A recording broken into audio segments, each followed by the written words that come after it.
And my dad set me up with this guy to go on a date with him. And then this guy started telling me how his grandfather started a cleaning company. If he could make it in Chiapas, I can easily make it in Canada. Que nunca dejen de perseguir ese sueño, porque ese sueño está ahí y está muy alcanzable.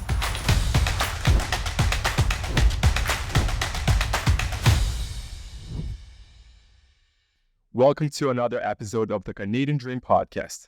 I'm here today with Sonia Zebadua. She's an immigrant from Mexico who came here to start from scratch, and she became a serial entrepreneur, inspiring not only immigrants from all over the world, but especially people from the LGBT community. I have the honor to introduce to you Sonia. Hey, Sonia. Hi, how you doing? Thank you so much for inviting me. You just arrived from Mexico yesterday. Yeah, I was there for almost a month. So, yeah. How was your experience in Mexico before you moved to Canada? I am from Chiapas, the very south. I always like saying that we're part of Guatemala as well, because we kind of are. We used to be. That kind of shows that I know a little bit of history about my hometown. It's a very small hometown in the very south of Mexico. Very warm. It's kind of like the jungle. We provide 70% of electricity in the entire country. And we have our nature reserves are really, really big. You know, everybody in Mexico knows my hometown as the jungle. And in fact, I grew up in a coffee farm. So I love everything related to coffee, because my entire childhood, I spent it washing the coffee beans. I spent it drying the coffee beans, with my parents. When your parents are just starting and you're like, everything was a game for me and my brother, right? So we spent a lot of time working, because we were working since we were like probably 5. I used to have my horse and do the milking, the cow milking and everything. We used to make cheese. And growing in a farm for me is kind of like the best childhood I could have. I was free. I always felt free in the farm. I never stay in the house. It was my mom and my brother that will stay in the house.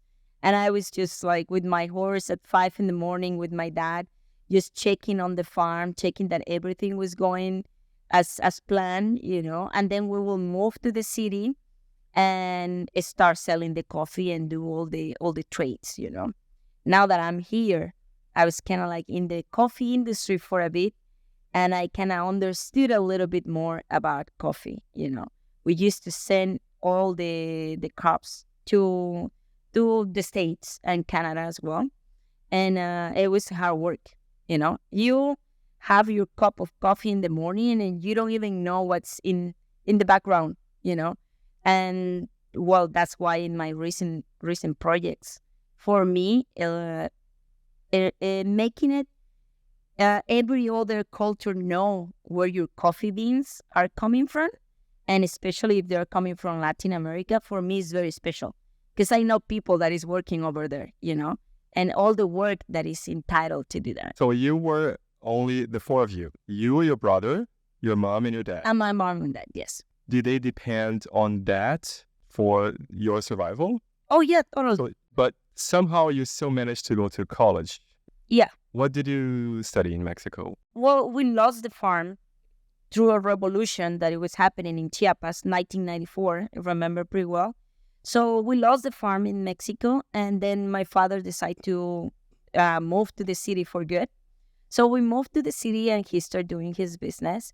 And then through that, he was an industrial engineer in business, in quality control. And he was very sad that I needed to study the same thing, because I needed to be a business owner. It was his own goal, because it was me and my father, my mom and my brother together all the time, right? So I went to engineering school. I did industrial engineer in business development.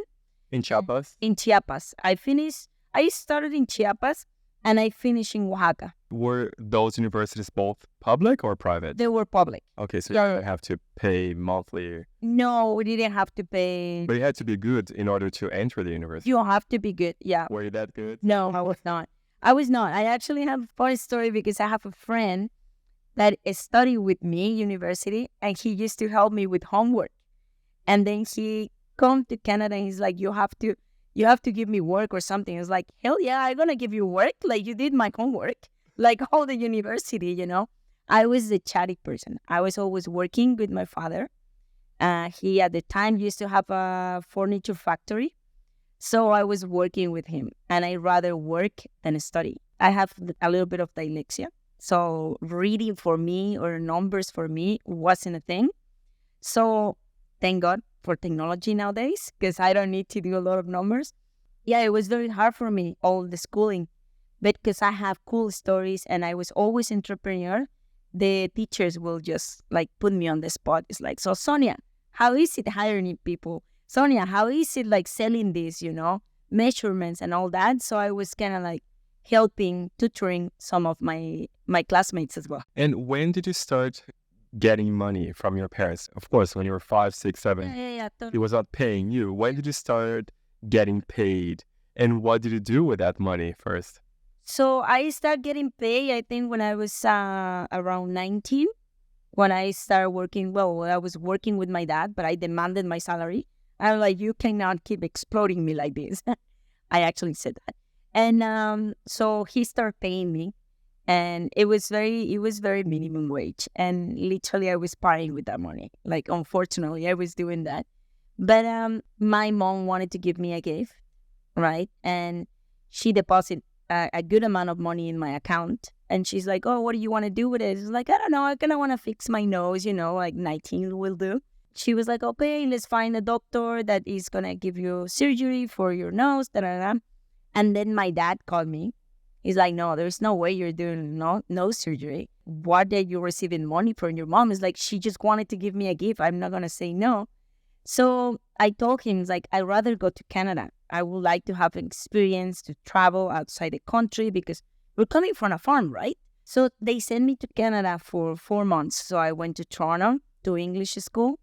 And I honestly have a really, really good time. I got asked by a friend to stay illegally, you know, to work in Canada. And I say, no, I have to finish my university. And like, at this point, university for me was kind of like a thing that I needed to finish, you know, last couple of years. And then I started realizing that I kind of like cooking better. And so university for me was like, I need to finish, but I really don't love it, you know. I don't love what I do. So I start cooking a lot. In Canada or in Mexico? Yeah, I came here. I did my experience. I love Canada. And you, how old were you? I was around 21. Okay. Yeah, 21. So 2 years left at university. Exactly. Yeah. Were you dating anybody? Yeah, I was pretty heartbroken from my first girlfriend at the time when I came to Canada. So when you started dating for the first time, was it with girls already? No. No, you dated guys. I have, I have couple of boyfriends. I'm gonna say, yeah, I have couple of boyfriends. Literally a couple. No, a little bit more. Yeah, Okay. to experiment, I will say. Okay, let's stay on track. Cooking and then Canada. Yeah, I started cooking a little bit. So I moved to Oaxaca, actually, following love, you know, for my first girlfriend, because her parents realized that she was turning gay, maybe, you know, that's how they see it. So they transferred her from her university, from my hometown, to her hometown, which was Oaxaca. So when I came to Canada, I was like partying and having fun and going to school and everything. But in the back of my head, I was like, you know what? I need to try. I always been very stubborn. So I was like, no, I need to go and look for her and follow love, you know, like. And my dad told me that I was doing the worst mistakes in my life because I was leaving a really good university. Okay, so he was not approving you leaving the university and your town, but did he know that you were pursuing this? No, he didn't know. I said, I'm moving because of the chocolate, because they make a really good chocolate. I know, I've been to Oaxaca. I got chocolate like, there. I need to find a good excuse, you know? Like, I'm going there and I'm going to pursue my dream of cooking and I'm going to do chocolate. And he's like, are you sure? I'm like, yes, I'm sure. So did you drop out from university? No, I Not yet. transfer. But still industrial engineering. Industrial engineer. And yeah, it was kind of like a mistake. He was right, I have to say, because the university there wasn't as good set up for industrial engineering. But I managed to finish. I managed to, because my ex-girlfriend didn't wanna be gay, right? And I say, well, like, let's do something. She's like, please don't come here. It's like, why are you so scared? If you don't want to be gay, we can be friends. And she's like, okay, yeah. 2 weeks later, we were dating again. And then we start a small business. It was a sushi place, selling Mexican sushi. Mexican sushi is very popular. I don't know if you have tried it. No, not yet. Not yet. I don't know if we destroyed the Japanese culture or we fix it up, but the Mexican sushi is a thing. We sell door by door, on Sundays because we were very hyper, so we wanted to do more and more. And I think we both have the same goal. We wanted to leave our hometowns first, but later on it became like we want to leave Mexico. Like, we were a little bit harassed in Mexico. For being gay? For being gay. Even though Oaxaca is a little bit more open, still like a small hometown, a small town, right? So yeah, people will yell at us, things, you couldn't hold hands and stuff like that. Even though lesbians are a little bit more accepted, but there's always a thing, They were always picking on you for some reason. Yeah, some people is always going to do that. So it was kind of difficult, harder for me because I was more the boy-looking person. So it was a small kind of revolution again in Oaxaca. We stayed at 4 days, closed doors, and nobody left because the military was coming to take care of the issue. We didn't take it seriously. Wait, to take care of what issue? It was a small revolution between teachers and the government. Oh, okay. Nothing to do with your relationship. But No, nothing to do. No. It was really bad. And we stayed at home for 4 days where we hear shootings, which, looking back, is nothing after the pandemic, right? What, 4 days? Nothing. No. That was lovely. Especially because we're young, we didn't take it seriously. Okay. So we were eating like ramen noodles all day, and having beers because... And Mexican sushi? And Mexican sushi is like, what else are we going to do? But they stole my car. They broke in the restaurant. They did many things that for me was not acceptable. So I told her, like I was in Canada and I cannot lie the organization that they have there. They're very open. I was here for Pride, actually for Pride Toronto. So can you imagine like me coming from a coffee farm, then Chiapas, then Toronto, like gay pride, like I accepted myself better because I knew that we were going to feel better here. So I was like, I either have to leave you or is you coming with me? So she didn't know because her parents were very close. Close-minded anyway. So she told me kind of like 2 days before I leave, it's like, no, I'm coming with you. Oh, really? I'm coming all the way to Canada. I'm like 2 days before you... Yeah. Yeah, so she told me, it's like, no, you have to take me with you. Wait, before you came, what was your plan? No plans. No plan? In my head, it was like, I'm going to study culinary arts. Where? Here in Canada. But where in Canada? In Vancouver, because somebody told me about Vancouver. Okay. First, it was Toronto. Somebody's like, no, go to Vancouver because it's growing. Olympics are coming. So there is a lot of work. And that was 2008, so 2 years before the Olympics. Exactly. We got support from one of my uncles. My father didn't want me to come here. So we kind of like just left.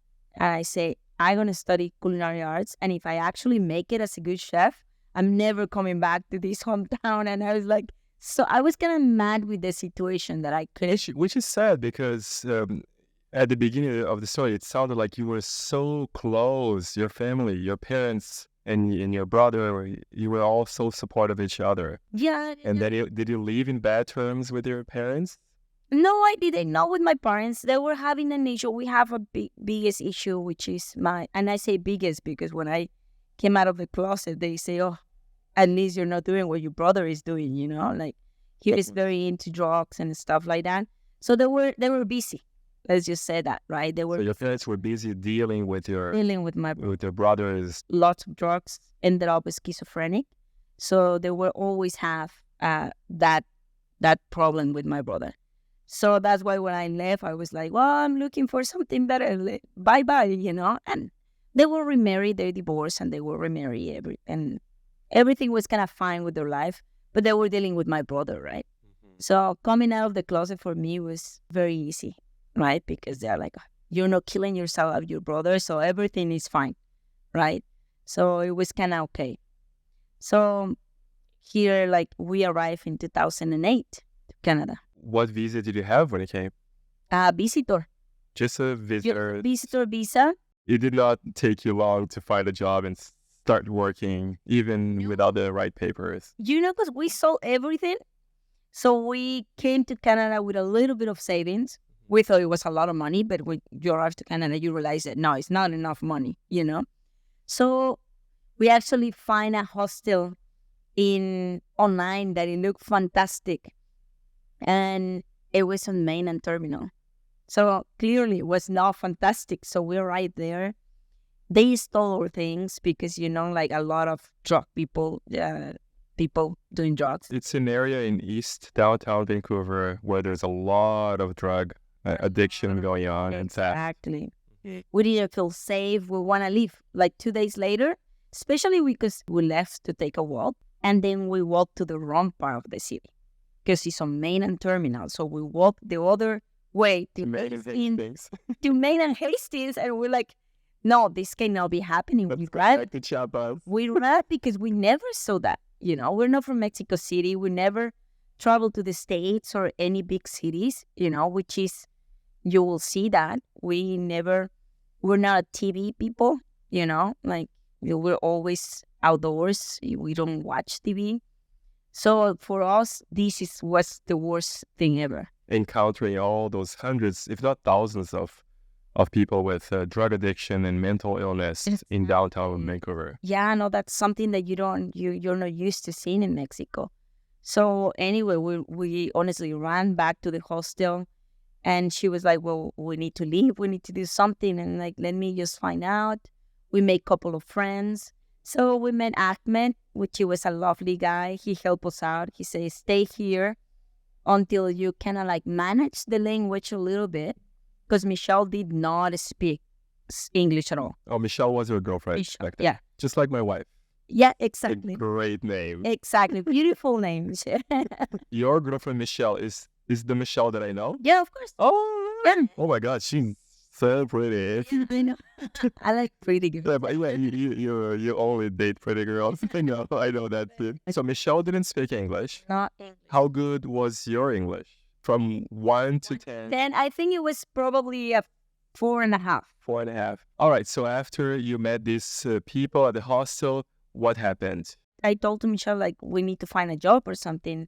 And we're talking 2008. We didn't have all these Facebook communities, right?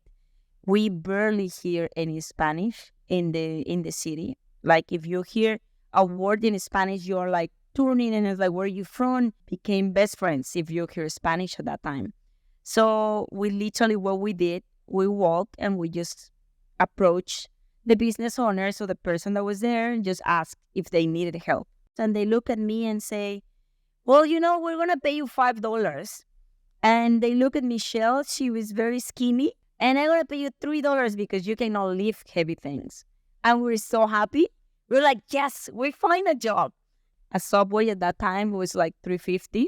So with 1 hour or 2 hours, we can eat. That's perfect. Like, what else do we need? You know, like this is a dream job. So we stayed. This is the Canadian dream. This is the Canadian dream. Finally, working at a pizza place. Exactly, and they couldn't believe it that we were happy. You know, we were very happy, especially because it was like a walking distance to the hostel. Exactly. But the thing is, like with Michelle not speaking English, it was kind of hard if I wasn't there. So she wouldn't be able to communicate. So we started looking for a job for Michelle in a Mexican place. And I'm very proud of that because a lot of restaurants rejected us because we didn't have documents to work. And then like, wow, I didn't know that we needed documents to work.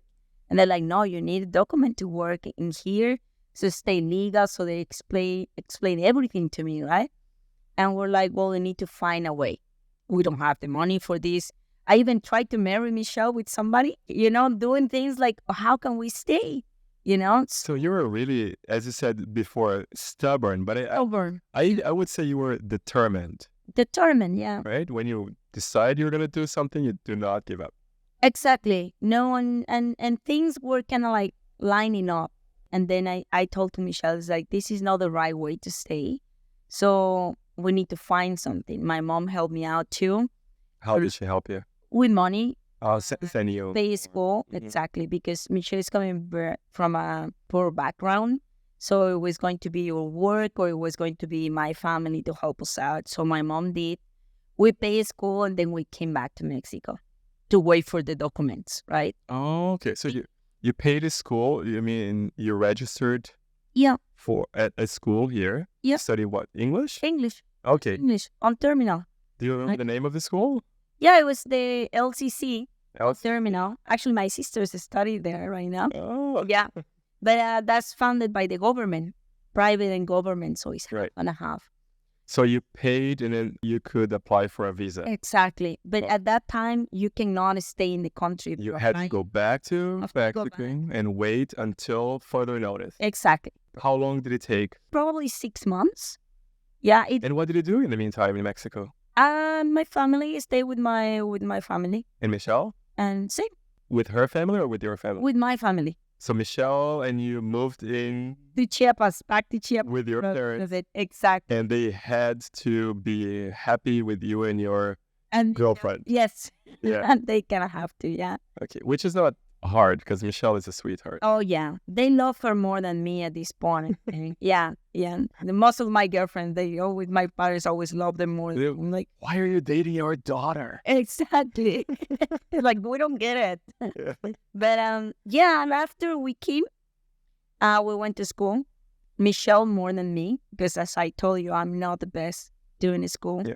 I was just working, hanging out with friends, trying to learn English literally from friends in the street. I'm not very for school. I'm not set to be sitting for too long. I just can't do it. So what kind of jobs were you guys getting the second time you came? I was cooking and I was very good at it. And I loved doing that. I was like, I'm gonna do this forever. I'm gonna have my Mongolian restaurant and everything. So we were 4 people living in the same apartment. Right, me and Michelle in the room, and we rented the living room for people that was coming too. Did they know each other at least? No, I didn't. 2 strangers. Just through friends. One person and then another person. I know a person that is coming from Mexico. Is okay, we're renting it was a mattress. So you basically invented Airbnb. Long time ago, but not with that strength. What else did you do to save money? We did that. I used to cook for them too, cook for them. And then we used to save more money. Honestly, a lot of people in Vancouver pay a lot of rent. I have to say, I've never paid a lot of rent in Vancouver because we always kind of do that to save money to go to school. We used to work after school, go to work until let's say 1 a.m. because we keep on going with the pizza experience. Oh, you kept right? Yeah, it was a very good job. You could not let go. Granville, believe me, on Saturdays, it was tips were flowing, and it's okay, this is perfect. People is so drunk that they are tipping you with $20, right? Oh wow! And we were saving, eating pizza, a lot of pizza. So we're saving. A lot of my friends in the building were working in restaurants, so we will do swaps of food. Indian place, I have pizza. Okay, perfect. We were swapping because they were dishwashers. So they would bring food home and swap with you. Exactly. So that was kind of fun. We used to have a lot of fun times in that apartment, to be honest with you. Did you and Michelle get into any fights? Was there at any point a question mark whether you should stay together? And second, stay in Canada? We broke up in that period of time, but we decided that we were going to stay together. So we decided to be friends at that time. it was kind of hard because, of course, she was kind of dating sometimes and I was dating sometimes. So it was kind of like, am I jealous or no? What's going on? But you were still living together. We will live together. And was she dating other girls always and you other girls? No. She was dating other guys. Other guys, yeah. Yeah. For her, she said you were the only one. So I feel special. Huh? For her, it's different because her parents were very rich and then they lost everything. So for her, it was not a question. It's like, I need to stay in Canada. And for me, it's like, my father is building a swimming pool. Why should I stay here? Like, I don't see the point, you know? I gonna have less hard time in Mexico. And she was the one like, you know, like, just wait until you get your PR, because at this time we were just waiting for time, for points and all that. She managed all that because I didn't know much. I still don't know much about that. So did she get her PR first? We Then you- got at the same time. Okay, We got at the same time. But she Yeah. helped you do everything that Exactly. had to be done. Exactly. And And you continued to live together for how long were you together? oh gosh, I will say out of the 15 years, probably 8 years we live together. Yeah. As a really, really good friends, to be honest with you. Yeah, you're still good friends to this day. Still the best friends. Yeah. And then when did you start your first business in Canada? So my first business, I started when I realized, because I went to cooking school after we saved off all this money, you know, and she told me, I will help you out with the school. She helped me out with school. Otherwise, you know, it's very expensive for an immigrant to pay school.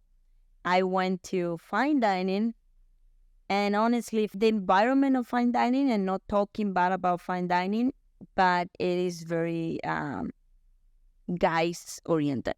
You know, if you're a girl, you go to pastry station. It's very difficult for a woman chef to make it in this industry. I quit that industry, and for me, it was a huge, devastating failure because I wanted to prove my parents that I came here to make it as a chef, right? And my father was always telling me, it's like, so you moved to another country to do somebody else's dishes? Like, when you have a company here, you could be running my company.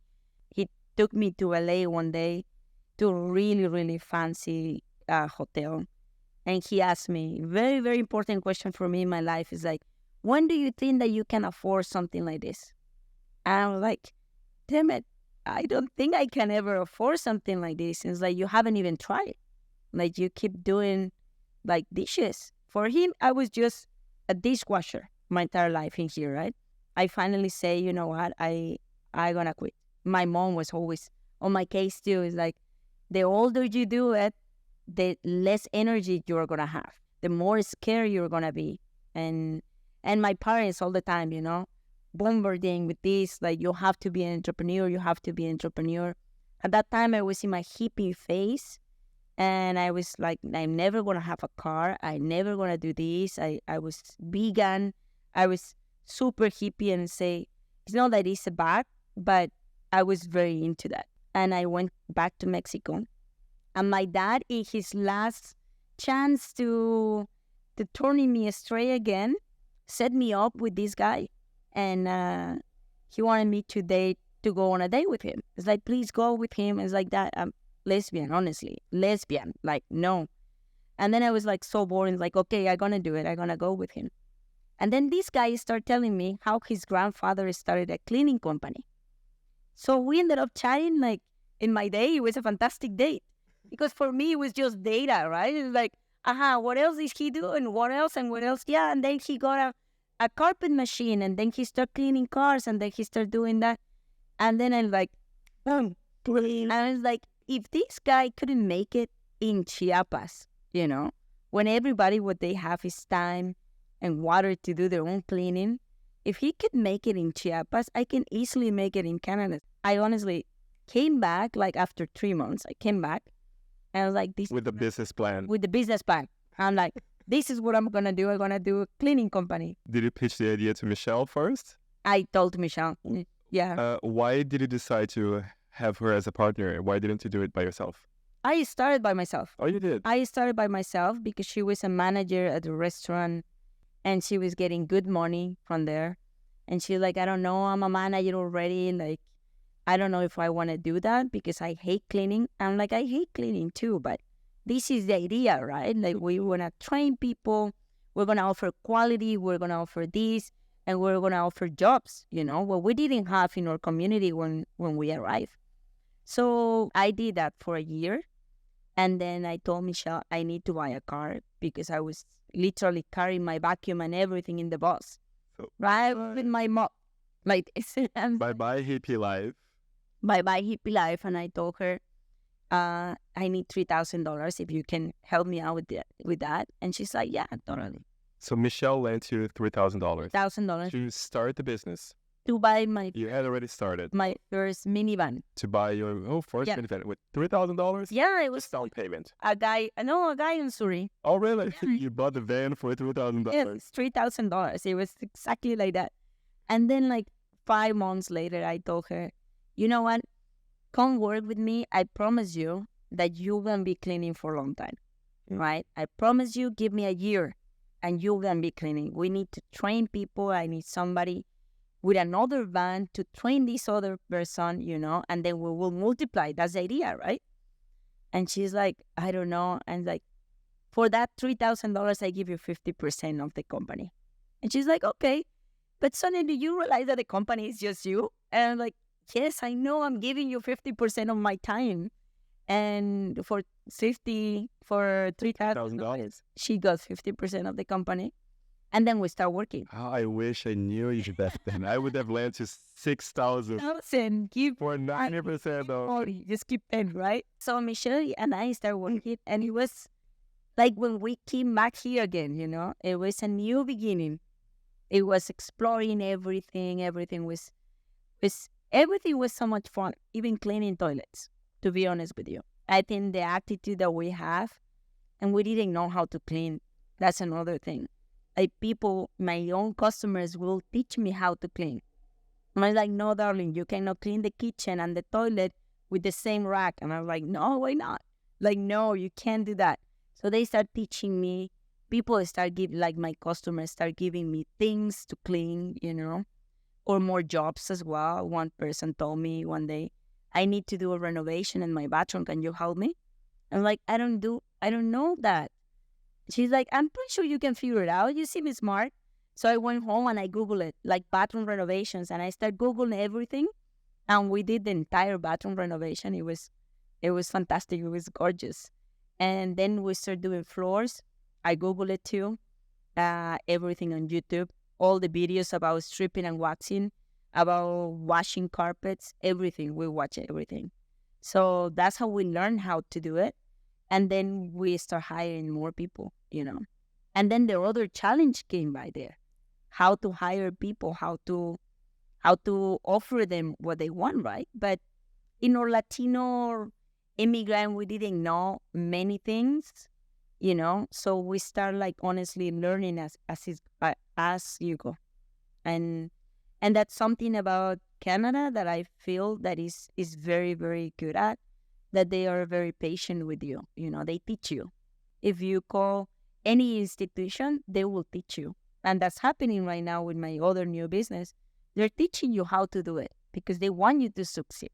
You mean the government? The government. Okay, there's different institutions that offer support to anybody who's opening a business. If you look for that, there's going to be people, even same people in the same industry. How many years had you already been in Canada when you started cleaning bathrooms, literally? Been probably 4 years because MSB had 10 years, 12 years. So after being in Canada for about 4 years, you started a new journey by literally cleaning washrooms and cleaning the floor and cleaning windows. Did you feel like you were winning back then? No, I feel like I was failing. Oh, you did? Big time. But you had a vision. What did you envision for this? To be honest with you, I just wanted to be the best cleaning company in Vancouver. That's exactly what I was visioning. Honestly, hard work all the time.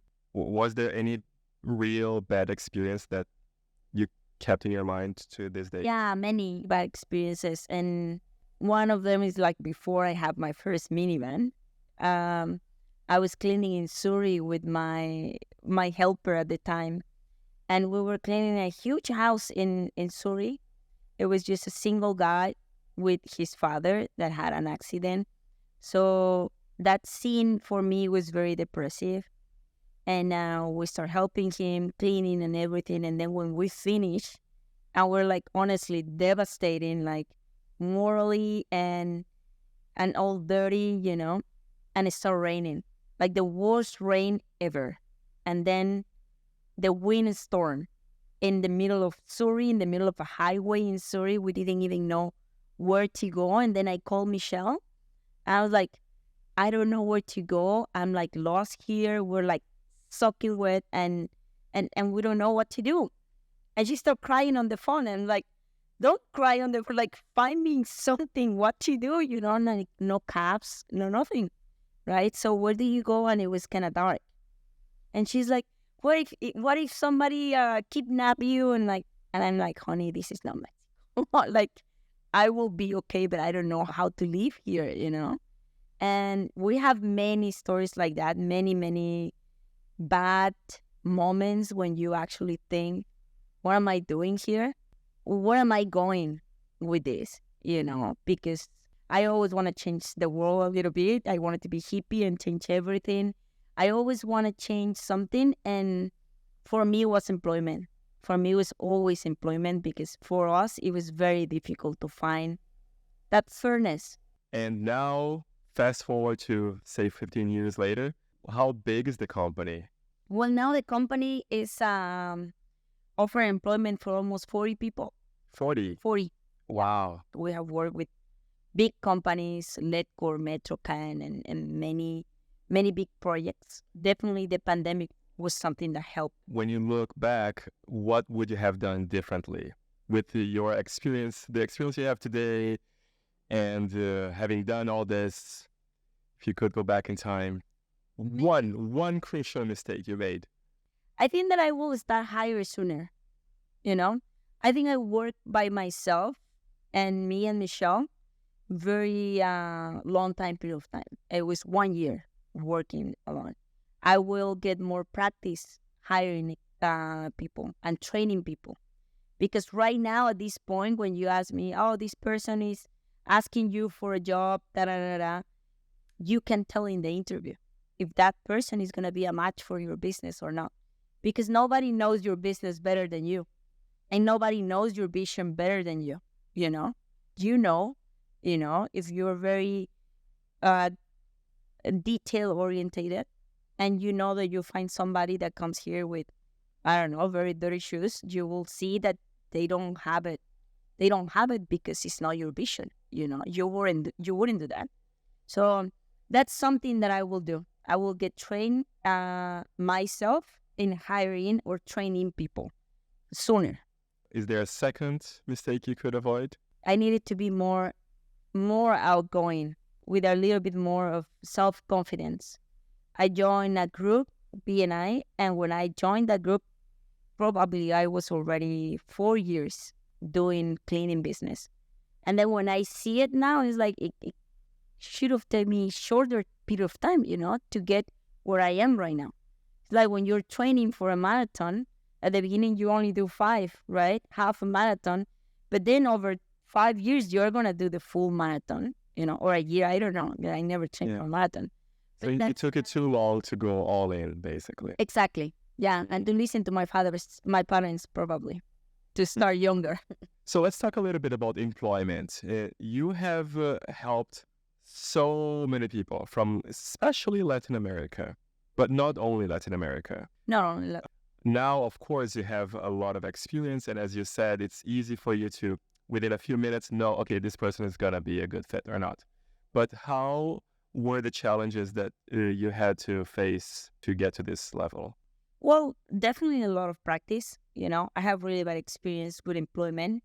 You want to think, and this is kind of like an entrepreneurial kind of thinking that you think that they're always going to be committed with your project. It's like if you ask me to love your baby as much as you love it, that's not going to happen, Only you love your baby as much as you love it. Nobody else is going to do it. So that's one of my biggest mistakes that I always wanted. That I always wanted to share more from my things. I was giving too much, and a lot of people take advantage of that. A lot of people see that and take advantage of that. So I see a lot of people that in my eyes could be good people, but you never know. So I guess you get experience by filtering that kind of person, that kind of people. You just don't know them, right? So it's been hard sometimes.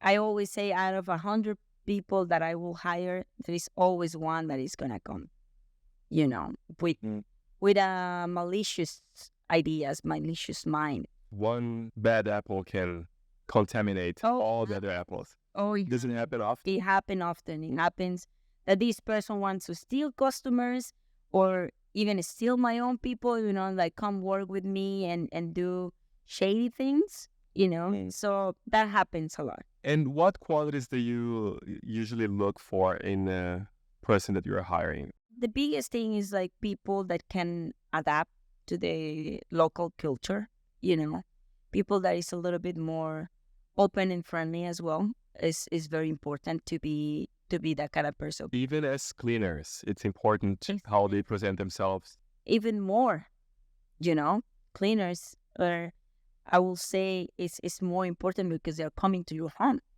to your intimate space.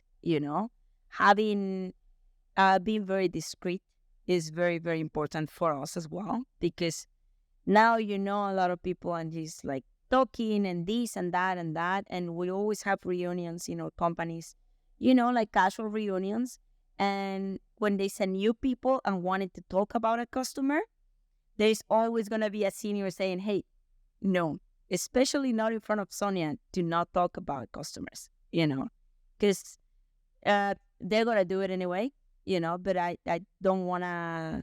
But it's a plan to see that, hey, Exactly. this is not... It's a very intimate place to be in somebody else's house. I always, when I hire, it's like, well, for how long are you planning to stay in the company? They say, I don't know, as long as possible. It's like, okay. And I say, you know what? I don't want to hire people that comes here to clean only. There's people with master's degrees working in my company. There's people that they've been doctors in Venezuela. They've been lawyers, in Chile, and they're cleaning, and if they want to tell me, oh, I just want to clean, it's like, you want to demote yourself. You came to this country, and I don't want to hang out with people that just want to demote themselves. I want people that always do something better. Same when people leave for better jobs. Like, well, we wish them the best. This is exactly what we came to this country. This is exactly what we're doing, and hanging out with people that just want to pass by and just want to have money and just want to survive, it's not the right set of mind, at least not for me or my company. I say one of my best friends, he have a tattoo shop. And I remember when we used to clean together, he was, I love drawing, I love painting, I love doing this. And we were always like brainstorming, how can he be a tattoo artist in here? And he told me that time, it's impossible. Like, that's impossible. I'm like, I don't think so. So he started buying pork feet and started tattooing pork feet and oranges and everything. And then when we have more employees, he started tattooing everybody in the company. It's like, can you stop tattooing everybody in the company, please? But he was practicing. And now he's big in the tattoo industry. And what do you think is still making it hard for newcomers in Canada to work, for example? I feel like it's easier to find a job within your same culture, within your same language. And this is why you see a lot of Indian restaurants with majority of Indians, Chinese restaurants, majority of Chinese. We understand each other together better, and we don't want to exclude anyone. We want to be as open as possible, but it's just easier. And it's easier for us to take care of other cultures if we are in the same communication, if we're syncing each other. And one of the things is like, as an immigrant, as a Latina, I feel like it's a business owner responsibility to create jobs, especially if you're an immigrant. Because then an immigrant is going to come and he's going to find their community and he's going to find people to employ them within the same community, right? So I feel like it will be easier if we create more entrepreneurs and more business owners in within the immigrant community. And on the other hand, what piece of advice would you give to newcomers who are coming, maybe to improve their chances to get hired and to be able to pursue their Canadian dream faster? There is a thing that is very important. Legally, it's not legal, but working for free is very important. I did it when I dropped off my resume in the first restaurant, a fine dining restaurant. It was a long shot for me. It was almost impossible. And I dropped it off like 10 minutes before they opened for service. It was a per tree, and it was like a top-class restaurant. And it was like, I Googled the chef for so many years. Like, he doesn't know this, and it's going to sound creepy, but his picture in a newspaper was beside my bed, because I needed to work in that restaurant. So I drop off my resume, and I say, you need to hire me, and even if I clean your fridge for free, I will do it. But bring me here Saturday or Friday. And he laughed and was like, what, would you clean for free? And I was like, I'm cleaning and I hated it and I will do it for free. Yes. So offered that, they didn't take it, They're like, no, come on Saturday. And you start doing dishes. So I start as a dishwasher in that restaurant. They, of course, pay me. So I say it's illegal, to hire me like that. But to offer it, people will do it. People will, like, of course, if you're willing to work, come and work. Yeah. Sometimes I have a lot of interviews and I say, so who's ready to work? Hey, I don't offer for free, right? Who's ready to work? Oh, well, I have something to do right now. I'm like, something to do right now? You're coming to ask for a job, Like, what, are you going to hang out with your friends? Yeah, I have an appointment here and there. Like, and when it's just a lie. Yeah. And it's like, you know what, don't worry, go. And if somebody say no, I stay. As long as you need it, I stay, or they come later, or they drop the resume, but they call, calling is important. Selling, because at the end of the day, you're selling yourself, selling, I'm really good at this and that and that and that. Yeah. And then when you go to the stores and when you see people in the cleaning company, you will be seeing people very motivated, people that is going to get it done. It doesn't matter what happened. It's going to get it done. And that's the success of your business at the end. I think that's the right attitude to show that you are really willing to do what it takes to get there. I want to know what you're up to now that the company is going well. It's been in the market for 15 years. Yeah. Right? So what are you doing these days? The cleaning company was doing really, really well. And then life suddenly turned out a little bit boring to me because it was almost the same thing over and over and over and over. And I was kind of like in a puddle there and I didn't know where to go. And then I got an offer to buy a coffee shop. And I say, yes, I definitely buy the coffee shop. And I told to my girlfriend, because she didn't want to clean, so of course she was cleaning, do you want to handle the coffee shop? And she's like, I'll do it. I definitely do it. So the day after we bought it, like, it's like she have, I don't know, a brand new car. And it was like a almost broken coffee shop, And we start like working on that together. She will ask me, I need this, I'll help you out, So she started doing that. And she's still your girlfriend, right? Yeah. And where is she from? She's from Venezuela. Venezuela, also a Canadian immigrant. Exactly, also an immigrant. Like, she's been in the country for 5.5 years. The coffee shop wasn't doing any good. Like, it was bad business, but she was, like, her salary was coming from there. For me, it was kind of like, yeah, I'm never going to make money with this. As an investor. That's investor. I'm like, lost money, whatever, because the pandemic hits. And I was very scared because I was having a lot of immigrants that actually have responsibility back home, right? So, I didn't know if I was going to go bankrupt. I didn't know what's going to happen. It happens the cleaning did well because of the sanitizing. And then we got many calls because of construction. So the cleaning company was good. We even bought more vehicles, and the coffee shop was closed for 4 days. And I'm like, I don't want you to get sick. What am I going to do? You get sick, I get sick, and then we cannot work.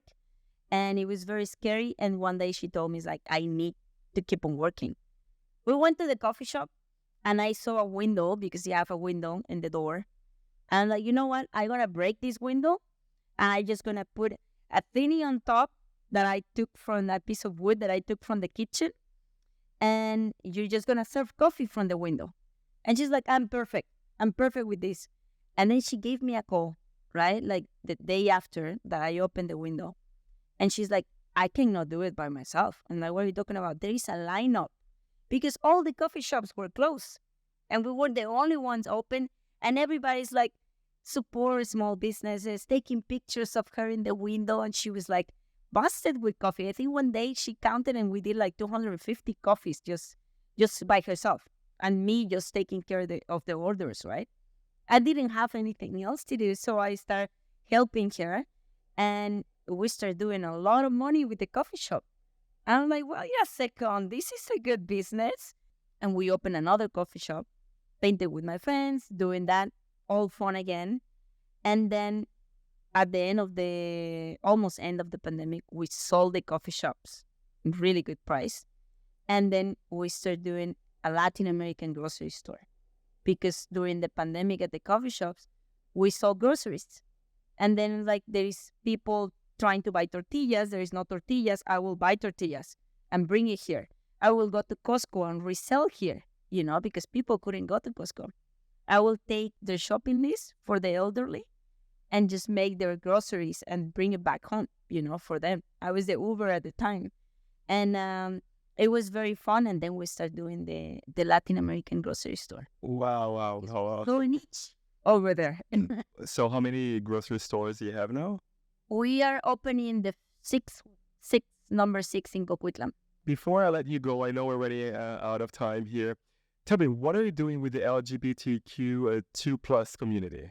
I think I've been almost 9 years in Pride, promoting the Latino community and creating awareness of the dangers of the trans community in Latin America, especially countries like Mexico and Brazil.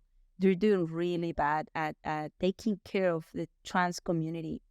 And here is they're the smallest community and the biggest suicidal rates and the biggest killing rates, murdering rates, and that's what we're trying to achieve every single year and try to do more to create awareness of what is happening in our trans community in Latin America. Of course, compared to the majority of the countries around the world, how safe is Canada? One of the safest. What would you say to someone who is still on the fence, someone who is lesbian or trans or gay or whatever in anywhere in the world, and they haven't heard or have barely heard of Canada? What would you say to them? Well, I would love to invite them all to come here, right? But I know that there are very limitations. But if they know of somebody that is actually having a really, really bad time, or they know that they're going to have a bad time in there, this is a very safe space, and if they are Latinos, they can approach us. We are Latinos and Amigos LGBTQ+ in BC, and we're on Facebook, and we're always welcoming new Latinos to come. We do reunion together. There is a new building that is getting ready, and we do have a meeting with the president of community to see if we can get a space in there so we can actually help a little bit more Latinos. Now, you're not just helping people that wants to work here, but there is a lot of psychologists that comes as an immigrants, that they cannot help people. And this could be a new area that we can actually just put them together, We're not going to do anything different more than connect people with the right people, because there are so many institutions that actually can help in here, that we know that in our country unfortunately, in our Latin America, it's not pretty safe right now. Great. Thank you. Are you happy with your journey as a Canadian immigrant? Yeah. What is your next big dream? Well, right now we are doing the Latin American grocery stores. We have a lot of business partners in the Latin American grocery stores. We do have investors in this new project.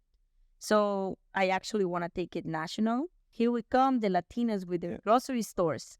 We want to come out with a book, right, for Latin American recipes and bring big chefs to do a Latin American recipe and make it popular. Make our community more appealing to everybody else. Nice. Yeah. Thank you, Sonia. Before I let you go, just one special request, looking at that camera over there. A los Latinos, what would you like to say to keep them motivated and to instigate them to pursue their dreams? En español. De todo corazón les deseo de verdad que nunca dejen de perseguir ese sueño, porque ese sueño está ahí y está muy alcanzable para los que quieran llegar. Y los que no, traten de intentarlo, porque la verdad vale la pena. Thank you so much, Sonia. Thank you for being here today. And thank you for staying with us until the end of this episode. It's been so nice chatting with you. I hope I didn't bore you guys. No, not at all. And thank you also for liking the video, for sharing, and for helping us by subscribing to our channel. See you next time.